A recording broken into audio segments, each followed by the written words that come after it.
Hi, this is Jessie Keith with Black Gold, here to talk about managing Japanese beetles in the summertime. Japanese beetles are chronic garden pests in the eastern United States and North America. Each summer they lay in wait to devastate lots of ornamentals in the garden. Japanese beetles skeletonize leaves and flowers, which weakens plants and makes beautiful specimens look terrible. Understanding the beetle's life cycle is essential to understanding how to stop them at different stages. The adult beetles appear from late spring to summer from underground grubs that pupate and emerge to begin the destructive adult stage of life.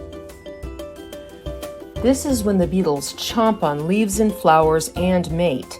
A single female can lay between 40 and 60 eggs in the ground in one summer. The eggs hatch into translucent white burrowing grubs that feed on plant roots all winter long.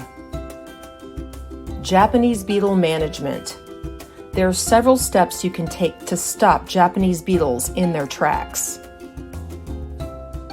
Beetle traps can be an effective method if properly used.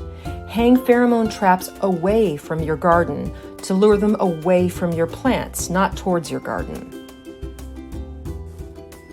Safe pesticides are also very useful. Unrelisted neem oil and Bacillus thuringiensis BT will repel and kill adult beetles, and BT won't harm beneficials. If you don't have very many Japanese beetles in your yard, the best way to remove them is manually, by catching them and smashing them or drowning them in jars of water. It sounds kind of yucky, but it's pretty easy, and it's fast. People with big problems with Japanese beetles can try parasitic wasps. The only trouble is these wasps attack all beetle larvae. Treat lawns for the grubs in fall or early to mid-spring. The best pesticide is fungal milky spore. Combine management tools. For truly effective management, tackle Japanese beetles as soon as you see them and use a combination of methods to stop them. Use these methods and you will reduce your Japanese beetle populations for easy summer gardening. Happy gardening!